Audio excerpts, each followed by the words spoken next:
Oportunidades. Apoio cultural. Usina de Imagem. Olá, o programa Oportunidades está começando e hoje nós vamos falar sobre o setor de panificação no Espírito Santo. A importância e o desenvolvimento do setor de panificação aqui no estado. Para falar sobre este assunto, eu quero já apresentar aqui os nossos convidados. Eu apresento primeiro o professor de Economia e Empreendedorismo, Mário Vasconcelos, mais uma vez aqui com a gente, Mário, e falar de um assunto interessante, né, que é falar de pão, falar de panificação. Né? Muito obrigado, vai ser um programa apetitoso, né? Essa quantidade de pães aí diferentes, vai ser um programa bastante interessante, vamos conhecer bastante sobre o setor. Com certeza. Eu já quero, antes de apresentar os outros convidados, mostrar alguns produtos que nós temos aqui na mesa. Olha só, são muitos pães, diversos tipos de pães que os nossos convidados trouxeram aqui. Durante o programa eles vão falar para a gente sobre o tipo de pão que a gente tem hoje aqui sobre a mesa do Oportunidades. E agora eu apresento o panificador Osmar, que está aqui do meu lado, Osmar Rodrigues, que também é você que vai falar dos pães aqui, né, Osmar? Tudo bom? Boa tarde, é um prazer estar aqui, né? Vamos tentar aí tirar algumas dúvidas, né? Esclarecer aí tipo de pães, diversificação, por que tanta diversificação no nosso mercado aqui. E chama a atenção, como o Mário falou, né? Apetitoso, o programa hoje promete ser apetitoso. Isso. E agora eu apresento o Ricardo Augusto Pinto, vice-presidente da AIPães, não é isso? Perfeito, Associação da Indústria de Panificação e Confeitaria, né, Ricardo? Tudo isso bom? Aí, tudo bem.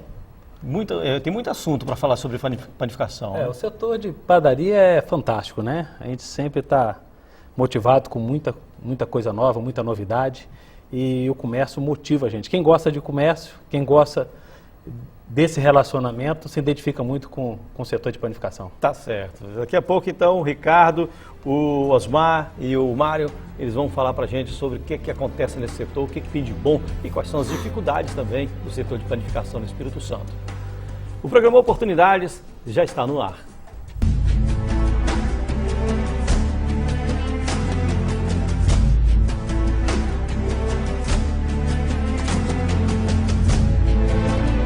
Obrigado mais uma vez por estarem aqui para falar sobre este assunto. Eu só quero lembrar que o pãozinho francês, bem quentinho, com manteiga derretendo, que está presente inclusive no café da manhã e no lanche da tarde também de muitos brasileiros, simboliza muito bem o setor de panificação no Espírito Santo e no Brasil. É um setor quente, a gente pode dizer assim, Ricardo? Sempre bem aquecido, com certeza. Movimenta muita o setor de panificação. Hoje nós temos aí, só no estado, mais de 23 mil empregos diretos, né? Acreditamos ter em torno de 1.500, 1.700 padarias hoje dentro do estado. Uhum. E a nível Brasil, entre 60 e 70 mil padarias e 820 mil empregos diretos. E mais de 1,5 milhão de empregos indiretos, acreditamos. E o curioso é que a gente vê muita inovação, né? Só aqui que a gente está mostrando aqui na mesa, a gente vê variedades de pães e de serviços também nas padarias, né? Perfeito. Vocês, por exemplo, pode dar exemplo aí do serviço de café, que as padarias hoje incrementaram bastante isso. Exato. O setor ele passou por essa transformação, né? A gente fala assim, hoje na padaria acha até pão. Né? Então a gente aumentou o nosso leque de serviço. Hoje tem padarias que serve refeição, esse leque de café da manhã, pizzas, uma infinidade de serviços que agregamos hoje no nosso estabelecimento para atender melhor o nosso cliente, deixar ele cada vez mais confortável, porque a padaria está sempre pertinho da casa, né, de todo mundo. Então a gente quer levar o maior conforto para o nosso cliente e com qualidade, obviamente. Tá certo. Ô Mário, essa brincadeira que o Ricardo fez aí, padaria, a gente encontra até pão, né? É um exemplo aí da inovação mesmo do setor? Ele tirou a frase minha, eu ia falar isso, né? Que a padaria está vendendo até pão. É verdade, isso é uma inovação e, obviamente, isso é uma tendência mesmo, né? De que o mercado cada vez mais se sofistica, os consumidores são cada vez mais exigentes, viajam muito para outros países, para outros estados, observam como são essas padarias ou essas casas de pães, né, que vamos chamar de tirar. A padaria fica um negócio muito restrito, vamos chamar de casas de pães, né? Então, isso começa a trazer para o Espírito Santo essa inovação. Ou seja, você não se limita hoje numa padaria só o pãozinho francês, ou a bisnaga, ou um pão doce. Hoje você tem adegas de vinho, você tem uma quantidade imensa de biscoitos. Não é? Frios. Vinhos, entendeu? Então você tem uma infinidade. Então você vai, como o Ricardo falou, algumas padarias, algumas casas de pães, até almoço, até refeição serve. Então serviço de rotisseria, né? Ficou um modismo, né? As pessoas no final da tarde ir para uma padaria dessa, sentar, tomar um bom café com pão, certo? Degustar um bom sorvete também. Você vê a quantidade de produtos que hoje tem numa casa de pães dessa. Quer dizer, uma diversificação muito interessante, Muito né? E Mário fala do modismo, mas é até salutar, é gostoso, né? Claro. Você numa tarde ir numa padaria, tomar aquele cafezinho com pão bem quentinho, como eu falei, manteiga derretendo. Né? Até muitos encontros de negócio acabam acontecendo na padaria, né? Você senta ali para bater um papo, fechar algum negócio, você senta ali para tomar um bom café, degustar um bom vinho, muitas vezes, né? É o que acontece. Deixa eu completar um pouquinho. Pois não. Dá licença, Guilherme. A gente está, né, lá no, vamos dizer assim, no balcão, né, tratando o nosso cliente. E como é que o cliente se identifica? Ele fala a minha padaria, né? Quando ele fala padaria do bairro, ele não fala padaria ele fala a minha padaria. Então, está muito perto do cliente, né? Esse relacionamento com o cliente, ele é bem próximo. E ele confia, a gente tem uma credibilidade muito grande com o cliente. E isso é muito saudável, né? E deixa o setor muito feliz. Eu me sinto realmente muito satisfeito em ser um panificador e ter esse contato com o meu cliente. E um dos grandes responsáveis por isso tudo, né, do cliente dizer que é minha padaria, é o panificador. A exemplo do Osmar aqui ao meu lado, né, se o panificador não for bom, ele não vai atrair a clientela, né, Osmar? Tem que ser um bom panificador, né? Com certeza. Primeiramente é gostar do que faz, né? O padeiro hoje que não gosta do que faz, não adianta. Você está na profissão, tem que amar, fazer com amor, carinho, que você acaba a cada dia criando, desenvolvendo mais produtos, diversificando, né? Acompanhando esse crescimento, né? Igual foi exposto aqui, os clientes hoje viajam no mundo afora, outros estados, e querem encontrar dentro das nossas panificadoras uma diversificação de produtos que ele encontra em outros lugares também. O que você faz exatamente? Numa padaria, de que forma você começou na padaria? Eu comecei, na verdade, como auxiliar, né? Eu entrei no setor de limpeza da padaria e você foi aprendendo na padaria e até chegar a ser um técnico de panificação. Né? E você fez cursos? Fiz curso durante o tempo todinho. Qualificou? Eu comecei em 78. Esses dias eu tive uma oportunidade de dar um abraço no meu primeiro patrão e agradecer ele, o Sr. Vitor Salles, né? Que foi dono da padaria Salles aqui, que nem tem mais. Ali no Parque Moscoso? No Parque Moscoso, eu comecei ali em 78. Então eu tive a oportunidade de agradecer ele, né? O meu primeiro emprego, coisa que poucos têm essa oportunidade, eu tive essa oportunidade agora esse ano. E foi o meu primeiro trabalho na panificação, né? Ali. E dali a gente foi cursando, foi tendo oportunidades, trabalhando em outras padarias, em grandes redes, né? E depois oportunidade de trabalhar em algumas indústrias multinacionais e fazendo muitos treinamentos. E viajando bastante, então trazendo um leque de pães que você vê fora aqui. No caso, a sua função, o panificador, ele cria pães diferentes, produtos diferentes, ou ele recebe o que o patrão manda fazer? Não, ele cria alguma coisa também, né, da sua diversificação, acaba criando, né, e também você recebe muita informação hoje, pelos meios de jornais, revistas, né, feiras, igual teve uma feira agora, teve muita informação. Então você acaba tendo essa condição também. Eu estive lá na feira, a feira que ele se refere aqui, é a Superfeira Acaps Pan Show, que acontece todo ano, né, uma grande feira do setor de supermercados e panificação. E durante essa feira o Osmar estava apresentando pães como esses aqui, ó, que nós estamos mostrando aqui. Você estava explicando, né? Pode até pegar um só, para dar um exemplo de que pão, de que ele é feito, por que ele é diferente. Depois, no próximo bloco, a gente explica mais. Esse aí. Vou pegar esse aqui, né? Uma baguete de tomate seco, né? Então, tomate seco? Tomate seco. É agregado tomate seco na massa e é um pão que ele fica um pão rústico, né?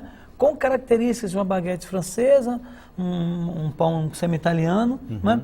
E fica excelente para você degustar com vinho ou com azeite, né? Ou fazer um Isso aqui sanduíche com azeite ele. deve ser uma maravilha. Né? Maravilha. Então, dentro dessa receita, você criou várias outras, né? Igual tem aqui a de azeitona preta, de azeitona verde, tem a baguete d'água, que é uma baguete que fica macia, né? Que ela é fermentada dentro Mas d'água. no próximo bloco você vai explicar melhor sobre os outros pães. Por enquanto é esse aqui que é o de tomate seco. E essa é uma criação sua? Não, já existe? Já existia alguma coisa em termos de pães doce. E a gente transformou para o pão francês, né? Que é uma baguete francesa, e trabalhar com ele nesse estilo mais rústico, né? E você fazer, que você pode consumir como um canapé, você pode fazer uma torrada, né? Comer com a pasta, comer com uma geleia, né? Comer com queijo, então acompanhar com vinho e pode usar no sanduíche, no seu dia a dia. A né? criatividade, né, Mário, do brasileiro. Isso é inovação, né? Isso é criatividade, é inovar. Tem que passar por isso mesmo, né? E o setor... E você vai experimentando receitas, né? Exatamente. Vai experimentando, deu certo, prova, coloca no mercado, houve aceitação, entra numa escala de produção. É assim que isso é inovação. Por isso que é essa diversificação toda, né? Ricardo, Assim mesmo, o capixaba costuma ser criativo no que diz respeito a receitas de pães? O capixaba é muito criativo, né? Ele é muito criativo, bem informado, ele busca informação, ele é bem ousado, a verdade é essa. A gente vamos dizer que a gente pode ser comparado às melhores padarias no Brasil. A gente não deve nada a São Paulo, que a gente considera Mas tem algum produto genuinamente capixaba em termos de padaria, da indústria da panificação? Acho que não, né, Osmar? Assim, diretamente, você lembra de algum? Teve alguns, por exemplo, nós tivemos um colega aqui que há uns 4 anos passado, a gente criou uma baguete com uma frigideira de siri. E ele foi campeão no Brasil e foi representar o Espírito Santo a nível de Brasil e foi campeão. Né? Trouxe o Foi título naquele do Espírito concurso Santo, de mas... culinária dos restaurantes, bares? Não, esse foi um concurso feito por uma indústria que trabalha com fermento, né? E todo ano ela faz esse concurso. E nós tivemos a oportunidade de ter um colega, e ele foi disputar com os padeiros do Brasil todo, e nós criamos aos dele para criar essa receita, ele fez um recheio de uma frigideira de siri, que é genuinamente capixaba, né? Esse prato, e recheamos uma baguete, e ele foi campeão. Ricardo, o Osmar disse que ele fez alguns cursos, né, de qualificação. Agora, aqui no Espírito Santo, tem um centro, tem algum lugar específico para as pessoas que trabalham em padaria buscarem qualificação? Perfeito, tem sim, Guilherme. Nós temos lá nosso sindicato, né, que funciona junto com a associação, que nós temos um centro técnico. Nós sempre temos lá uma cadeia de cursos voltados para planificação e confeitaria, né? Fora aí, né, o SESI Senai, que também oferece cursos também. Sem dúvida, é importante essa informação, esse treinamento da mão de obra, que é o nosso maior gargalo hoje, é a mão de obra, né? É um setor que emprega muito e nós dependemos muito da mão de obra, desde o atendimento ao padeiro. Eu falo, inclusive, que o padeiro é um grande artesão. Apesar de toda essa evolução que aconteceu no mercado, ainda todo o processo ainda é muito artesanal. Então, se você realmente não tiver um bom profissional, um bom artesão, o produto não sai com essa qualidade que você está vendo aí. Que quase sempre, né, Mário, que a gente fala de qualificação, sempre tem essa questão. Onde buscar essa qualificação? É verdade. E muitas vezes você vai num determinado estabelecimento, você compra um pão francês, não é? E vai comer no dia seguinte. Ele está saboroso ainda. Em outros estabelecimentos, você compra um pão francês, no dia seguinte você não consegue comer. Quer dizer, a massa está dura, esfarela o pão. Quer dizer, eu acho que isso possivelmente é muito mais, não sei, então pode ser que eu esteja falando uma bobagem, é muito mais a questão da qualificação da mão de obra do que os produtos que vão fazer o pão. Porque uma coisa é a farinha, é a água, é o sal.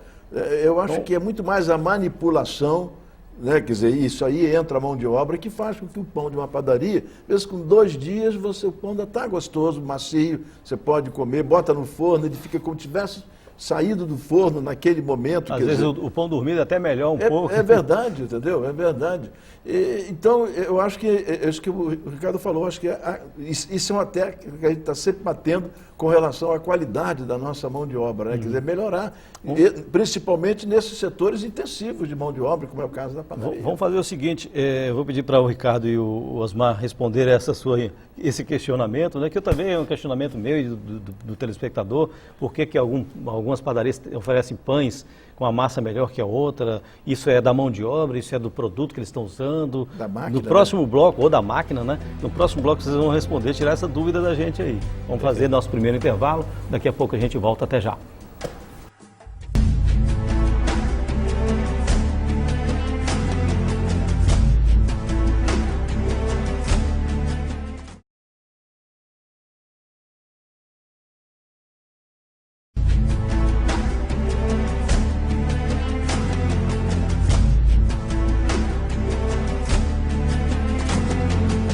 Voltamos com oportunidades. Nós estamos falando hoje sobre o setor de panificação aqui no Espírito Santo e em todo o Brasil também. O questionamento que foi deixado no bloco anterior para a gente responder neste bloco é sobre algumas padarias, né? Tem padaria que oferece um pão melhor que o outro. Quando o pão é dormido, né, Mário? Pão dormido. No dia seguinte a massa ainda está boa, outros não. O que acontece? É máquina, é a mão de obra que não está qualificada, é produto? Quem pode responder? O Osmar ou o Ricardo? Acho que os dois aqui, vou Vamos falar lá. um pouco, o Osmar completa com certeza. Fizemos até um estudo recente sobre isso, né? E o professor está correto. Realmente a mão de obra é o que mais pesa na qualidade, né? Os produtos realmente melhoraram muito, a farinha melhorou muito a qualidade da farinha, então ainda o profissional é o grande diferencial. Claro que uma boa máquina, né, junto com uma boa farinha, né, é importante para o conjunto funcionar, mas ainda é a mão de obra.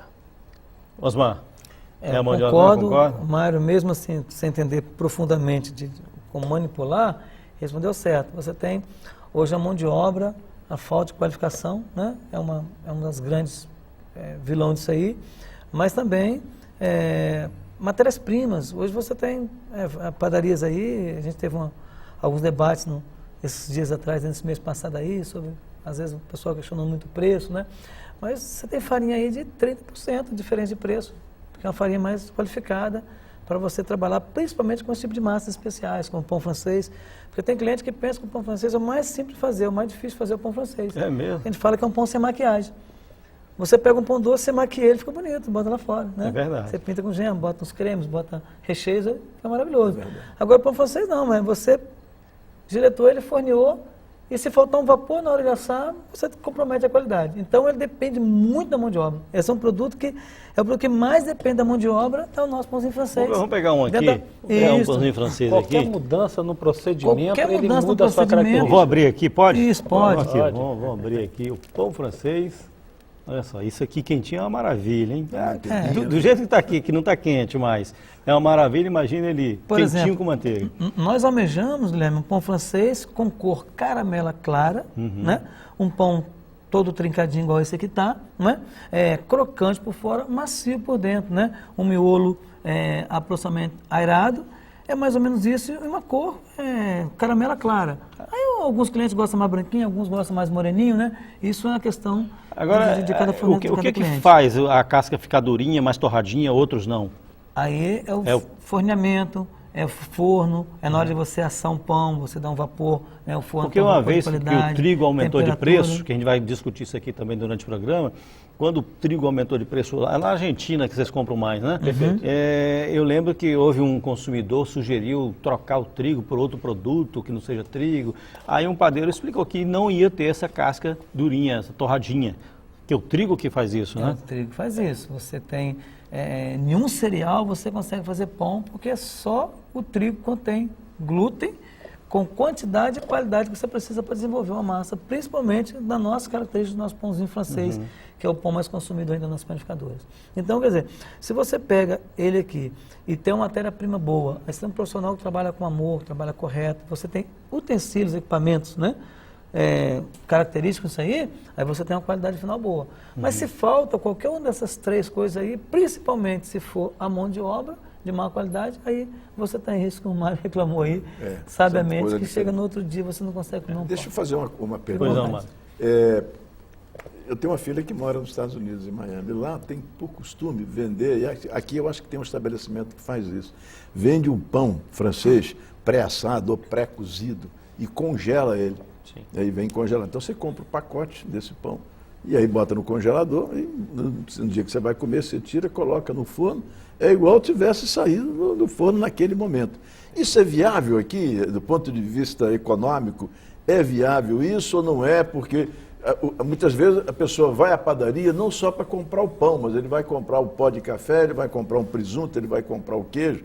E lá nos Estados Unidos tem um outro agravante. Talvez por isso é que lá viabilizou. Lá, e para nós em Miami, tudo você tem que fazer de carro. Entendeu? Então você vai, como em Brasília. Em Brasília é a mesma coisa. Você tinha que pegar o carro, andar 10 quilômetros para ir à padaria, dependendo de onde você morava. Perfeito. É viável do ponto de vista econômico esse tipo de de pão aqui ou não é? Justamente por causa disso que eu... É um outro formato, né? Na verdade, essa é uma tecnologia, a gente fala tecnologia do frio, né? Então ela é bem presente. Eu acho que ultimamente se tem falado muito isso no nosso segmento. Então nós já temos indústrias, já temos vários industriais já fazendo esse pão congelado. Até às vezes internamente para abastecer, não, às vezes uma padaria, ele monta uma central dessa para abastecer o seu próprio estabelecimento. Que ele ganha aí, não deixa a falta do produto na loja, porque está sempre ali prontinho, é só assar e colocar. É uma coisa nova. Nós ainda estamos dominando essa tecnologia do frio. Mas ela vem para agregar, é um outro formato. E se consegue manter uma qualidade bem próxima, hoje já com congelamento, perto do que a gente faz artesanalmente. Apesar que eu ainda bato muito na tecla do pão feito todo dia, nesse processo artesanal, com essa fermentação mais lenta, no ponto certo, ela ainda deixa o pão com uma textura diferente, um aroma diferente. Então a gente percebe isso, né, Osmar? É verdade. São tendências, né, que são realidades no Brasil. Isso aconteceu nos Estados Unidos, mano, até por falta de mão de obra. Eu diria até pelas distâncias, né? Você tem que pegar o carro. Então o cara não vai todo dia à padaria para comprar 6 pães. Sim, então ele vai de uma vez, compra 20 pães, 30 pães para abastecer durante uma semana, durante os 4 dias. Aí, do ponto de vista econômico, é viável justamente para Exatamente. isso. Eu perguntei, aqui, como as padarias são próximas de onde a gente mora, né? Talvez não seja viável, né? Porque é aquela história, né? Muitas vezes, uma vez em Brasília, eu conversando com o dono de uma padaria, de uma rede de padarias, que era Delícia, lá em Brasília, e ele me falou, olha, o pão francês é o que menos dá lucro, tá certo? Porque ali, essa padaria no Lago Sul, eu morava no Lago Sul. Porque as pessoas faziam fila quando saía do trabalho, 6 horas, fazia fila, fornalha uma atrás da outra, mas eles compravam presunto, queijo, refrigerante. O pão francês era um chamariz, na verdade. Né? Era isso, cara. Mas é verdade, o pãozinho francês numa padaria, apesar de ser a vedete de uma padaria, sim. Não é bem rentável com relação aos outros mix de produtos que tem uma padaria, né? Eu acredito também que o nosso consumidor, eu acho que ele deixa o congelado para o último caso. Ele ainda gosta do produto fresquinho, tanto que nós temos as nossas feiras ainda que acontecem aí, né? Pela capital inteira, pela manhã, em vários bairros, porque ele quer ver o produto ainda fresquinho, não quer ver congelado. Eu acho que é característica do nosso povo, né? É uma questão cultural. Osmar, o pão está cheirando aqui, vamos falar mais de pão aqui, que você trouxe aqui? Só O Osmar e o Ricardo trouxeram pães aqui, né? Você ia complementar? É só comentar o que o Mário falou. O que aconteceu nessas grandes metrópoles aí, e as dificuldades, igual ele citou, de distância, e as oportunidades. Tudo surge por oportunidade. Sim. Houve uma oportunidade da pessoa botar uma fábrica de congelados e aquilo atendeu a necessidade daquela determinada localidade e acabou a pessoa se acostumando com aquilo. Né? Eu acredito que, infelizmente, isso um dia vai acontecer nas nossas metrópoles também, né, Mário? Porque você não consegue mais mão de obra facilmente, cada dia vai ficar mais difícil e cada dia vai industrializando mais. Né? Eu acredito que nós vamos chegar como na França, ter as boulangeries, são casas de pães artesanais mesmo, e você tem as indústrias.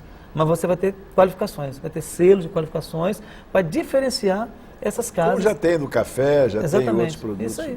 Eu vi, inclusive, uma reportagem há poucos dias, já no setor de restaurante, se não me engano, de Paris, aonde já tem restaurante dizendo que a sua comida é congelada ou não.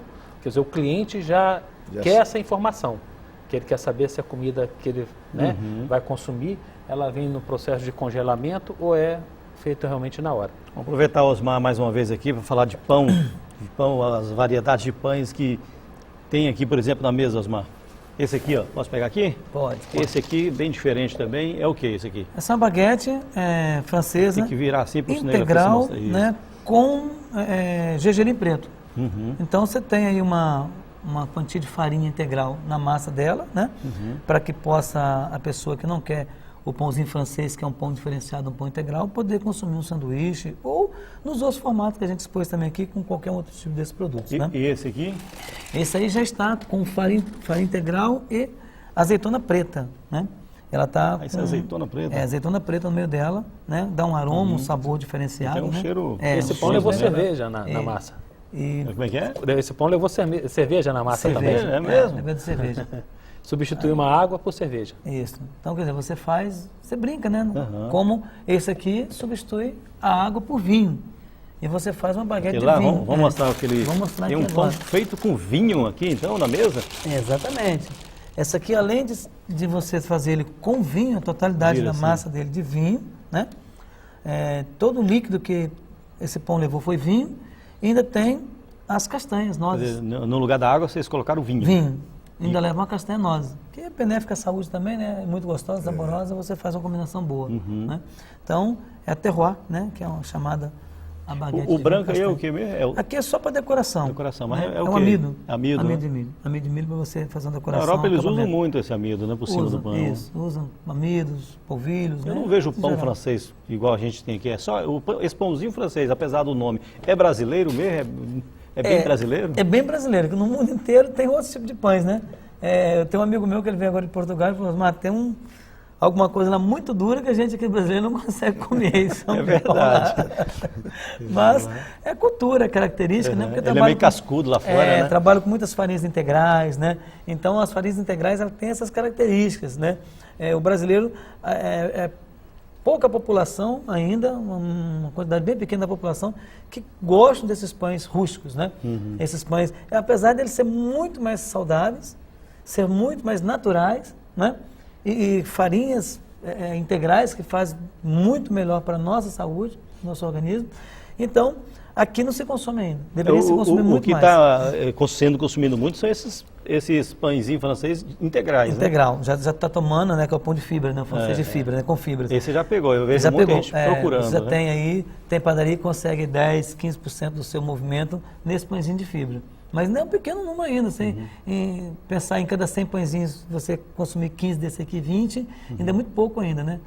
Deveria Mário, você consumir muito costuma mais. comprar pão assim diferente de vez em quando? Agora mesmo, experimentar? recentemente, minha mulher comprou um pão desse com azeitona.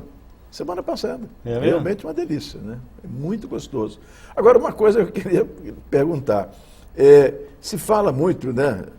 O pão engorda, minha mulher briga comigo porque eu como pão, entendeu? Você está muito gordo. Isso é mito mesmo ou é verdade? Vamos fazer o seguinte, vamos deixar a resposta para o próximo bloco? Aí fica essa curiosidade durante o intervalo, né? A gente vai fazer mais Pode ir um pensando. intervalo. Como é que é? Pode ir pensando. Vai pensando na resposta aí. A gente vai fazer um intervalo, daqui a pouco a gente volta. Até já.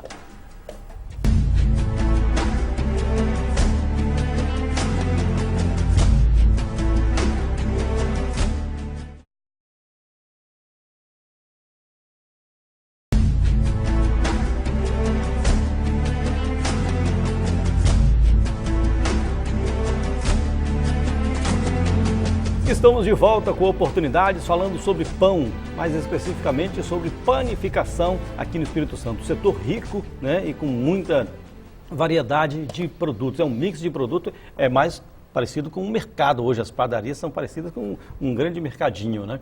E a pergunta que o Mário fez no bloco anterior, e eu peço para vocês dois responderem agora, se pão engorda, não é isso, Mário? Se pão A engorda, preocupação ou é é essa. mito, ou realmente. Claro, comendo com moderação, né? Se comer 20 pães, você fala, cara, que vai engordar. Com moderação, o pão engorda?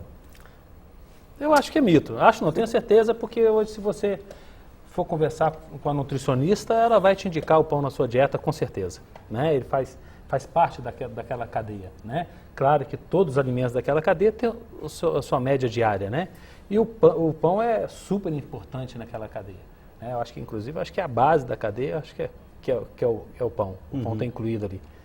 Então, acho que é fundamental o consumo de pão numa dieta saudável. Mas o pão integral, né? Ou francês, esse normal? É mais recomendado o integral, por causa Integral, das fibras, é mais rico em fibras. Não que o outro não seja, Sim. mas o pão integral, ele facilita, principalmente quem realmente precisa fazer uma dieta, né? O pão integral ele facilita mais. O que eu não entendo, seria até uma nutricionista, seria interessante uma nutricionista estar aqui presente para responder, mas fica no ar aí, alguém vai mandar um e-mail para mim respondendo, com certeza, é que muita gente tira o miolo do pão na hora da dieta, né, e não come o miolo.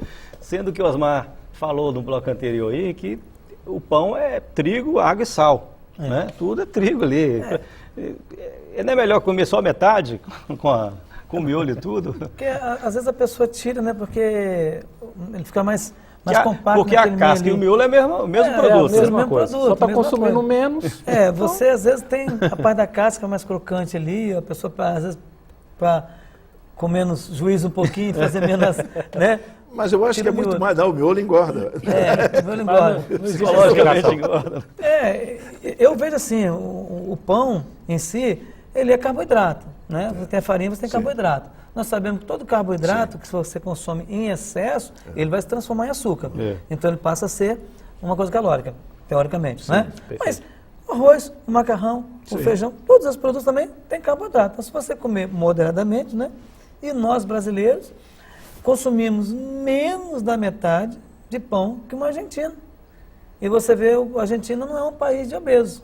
E nós hoje temos uma população obesa. Então, se você vê por aí, eles comem o dobro, mais que o dobro.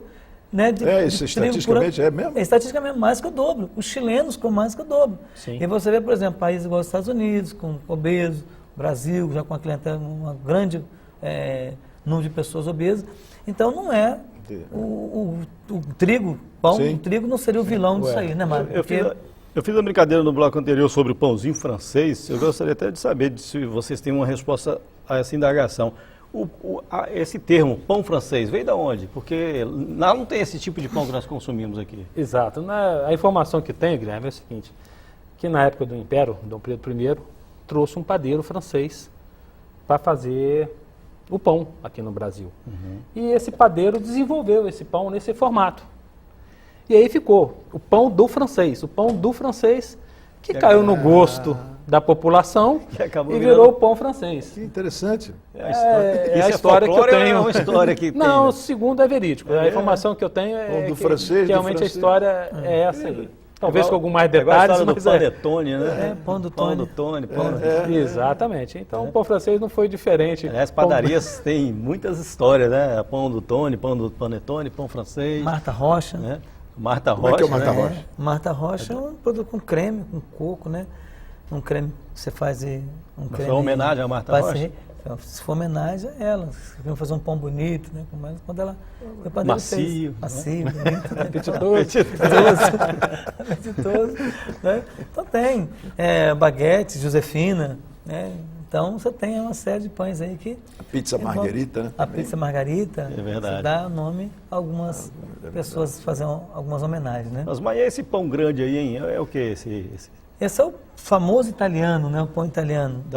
Vamos pegar ele aqui para mostrar também, ó. Tá faltando mostrar ele. Né? Às vezes o italiano ele costuma rasgar ele, né? Para tomar com sopa, com caldos, né? Você fazer um fondue. A pessoa pode fazer um fondue de chocolate, um fondue de quatro queijos, e comer, né, com um clima mais frio aqui, né? Então, o Espírito Santo hoje já melhorou muito o consumo desse tipo de pão, né? A gente consegue cada dia melhorar nossa qualidade nesses pães, né? As padarias vêm fazendo com mais intensificação, mais intensidade.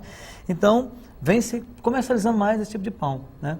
Mas é um pão que você tem característica dele ser um pão com a casca mais dura, né?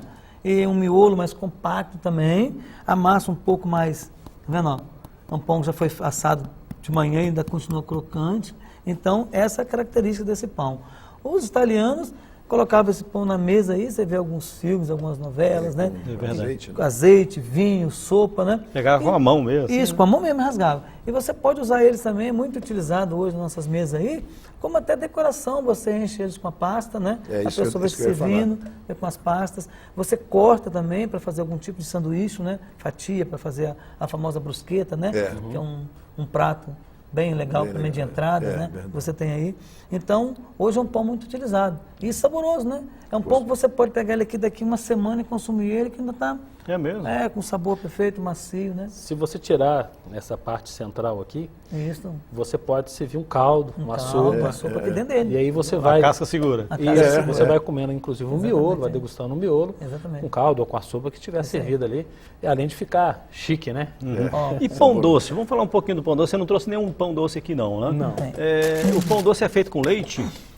Mas tem pão doce sem lactose? Porque tem gente que tem problema com lactose, né? Inclusive nessa última feira agora, a gente fica muito satisfeito, né, com o retorno da população na quinta-feira a gente deu uma entrevista falando sobre o pão sem lactose. E por quê?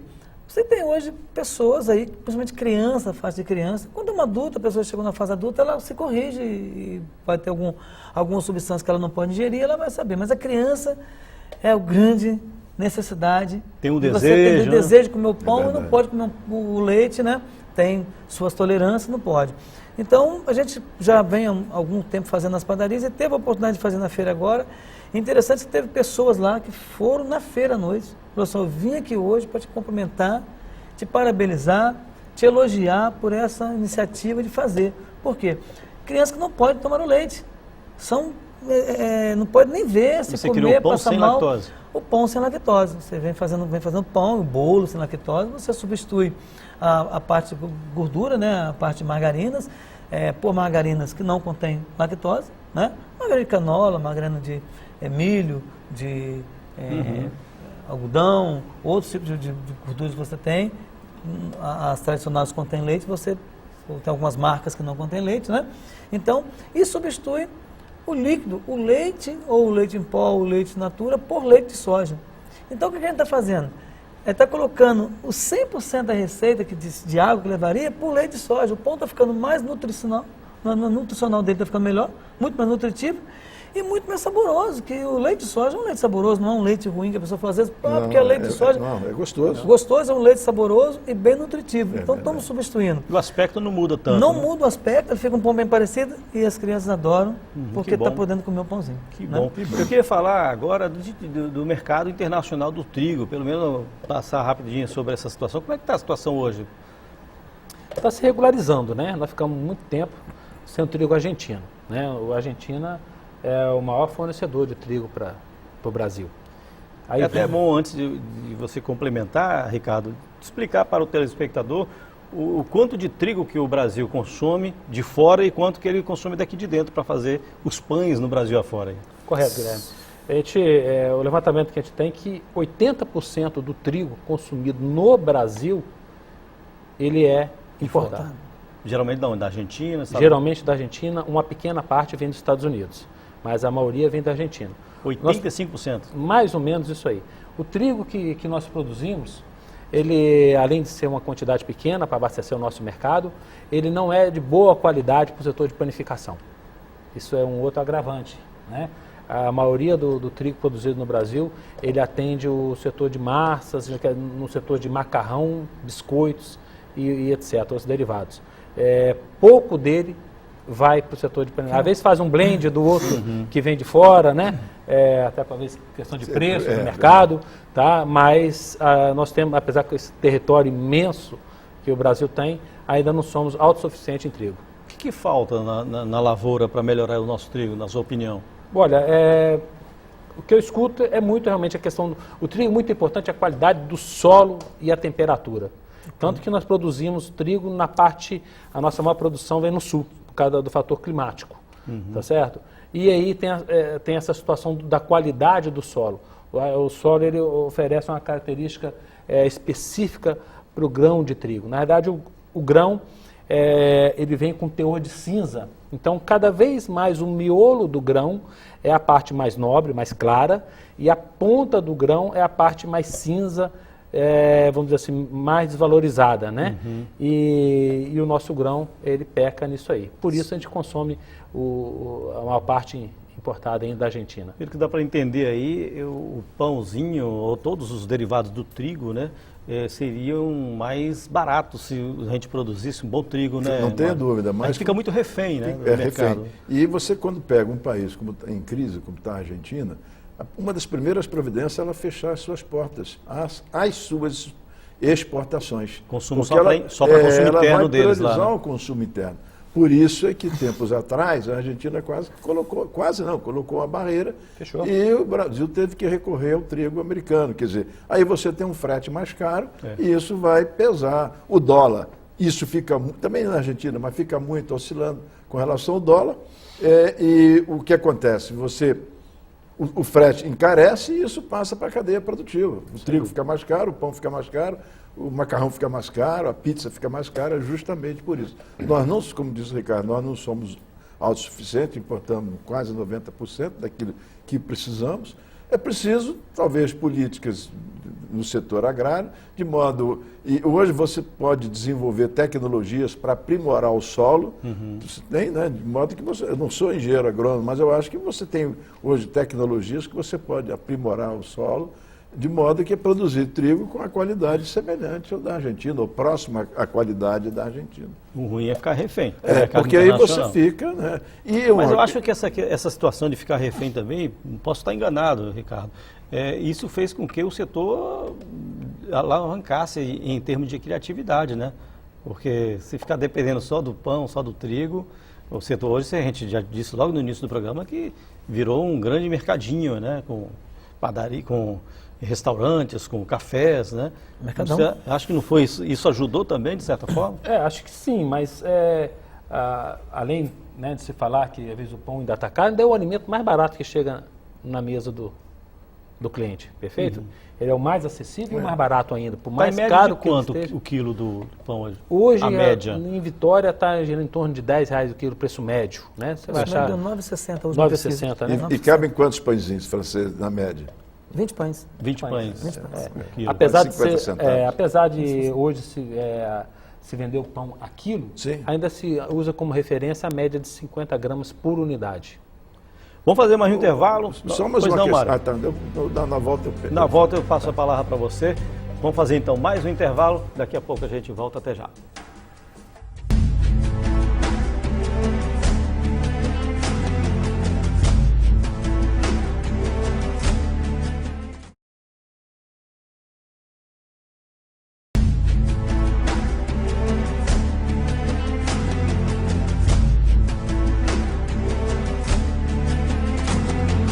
Estamos de volta com oportunidades. Este é o último bloco do programa de hoje, falando sobre o setor de panificação no Espírito Santo e no Brasil. No finalzinho do bloco anterior, Mário Vasconcelos, economista presente aqui no nosso debate, pediu a palavra e no intervalo ele já me adiantou, né, sobre o pãozinho nosso de cada dia, que é sagrado, ninguém abre mão, né? Ninguém abre mão. E quando você tem uma inflação muito elevada e isso prejudica a classe mais pobre, ela muitas vezes tem que sacrificar o consumo de alguns produtos, mas certamente ela vai aumentar o consumo do pão. Para justamente substituir esses produtos, porque é mais barato, mesmo que às vezes com o aumento do trigo, ainda é mais acessível do que talvez um outro produto. Ela vai sacrificar alguma coisa e vai demandar mais pão, vai comprar mais pão. Poderia ser mais barato, né? Não estou reclamando de preço não, mas dependendo da questão do trigo aí, como a gente já discutiu, poderia ser mais barato, né, Ricardo? Sim. Nós entendemos que o valor alto, ele intimida o consumo. Então, o que menos a gente quer é vender um produto caro, porque a gente sabe que o consumidor, obviamente, vai retrair o consumo, e isso não é legal para o segmento. Então, nós vigiamos bem de perto. Pelo menos o pãozinho francês, né? Porque o pão diferenciado, você pode dar o preço da sua criatividade, do seu produto diferenciado. Sim. Agrega muito também, Guilherme, o nosso cliente é muito exigente, muito bem informado, como nós dizemos no começo da informação. Então ele quer um atendimento diferenciado, né, tanto desde o próprio do pão, ou na hora dele chegar na padaria para tomar o seu café e comer seu pão com manteiga, ele faz o seu pedido caracterizado, eu quero um pão sem miolo, eu quero com pouca manteiga, eu quero um café com mais leite. Então, quer dizer, isso agrega serviço, mas também agrega qualidade, e nós levamos realmente o que o cliente quer. Osmar, mais alguma apresentação de pão diferente aí? Ou alguma coisa que você não trouxe e gostaria de citar? Apresentamos todos, né? Às vezes é difícil aqui, nem caberia a diversificação de pães hoje aqui nas nossas lojas. São realmente bastante diversificação. E quando você sai na linha de pães doces, então, maior ainda, porque o leque abrange muito. Mas, como o Mário falou, o pãozinho ainda é o alimento mais barato, né? Mais completo. Ele é riquíssimo em carboidrato, vitaminas, sais minerais. Então, quer dizer, eu acho que nós deveríamos ainda consumir mais pães em nossas refeições, né? Tanto no café da manhã, como no nosso almoço, comer uma fatiazinha de pães integrais, se você gosta de um divino, se você gosta de um italiano, no café da tarde, no lanche, né? Vocês costumam fazer um concurso de pão, o maior pão do mundo, do Brasil, né? Nós fizemos uma época aí que era para comemorar o Dia Mundial do Alimento, e no Brasil nós, através da BIP, comemoramos o Dia Mundial do Pão no dia 16 de outubro. Então fizemos uma vez um pão, nós fizemos o segundo maior pão do mundo, né? Mas assando no forno de padaria. Foi até Que uma história tamanho? bacana. Que tamanho? Ele deu 326 metros de pão. Nós fizemos um pão, uma forma, em estilo caracol, assamos a metade, em espiral, viramos né? espiral. E aí vale também. Isso, a medida vale a medida. Só que teve o pessoal lá de Curitiba, assou um pão dentro de uma olaria de fazer tijolo. Aí já saiu da padaria. Já saiu da padaria, então, na verdade, um pão feito dentro da padaria, o Espírito Santo fez o maior pão do mundo. Né? E essa brincadeira hoje, a gente mudou, né? Fez o pão maior do mundo, fizemos lanche, café da manhã.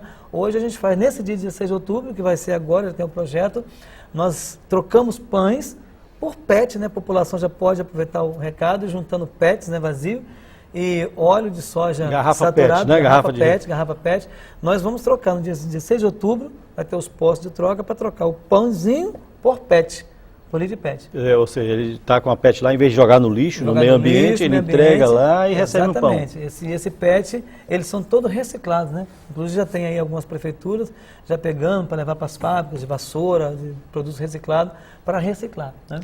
Eu queria fazer duas perguntas. Primeiro é o seguinte, o insumo, quer dizer, quanto ele representa no preço final do pão francês? Ricardo, e a outra, qual é a carga tributária? Quanto incide de imposto no pão francês, que é o mais comum?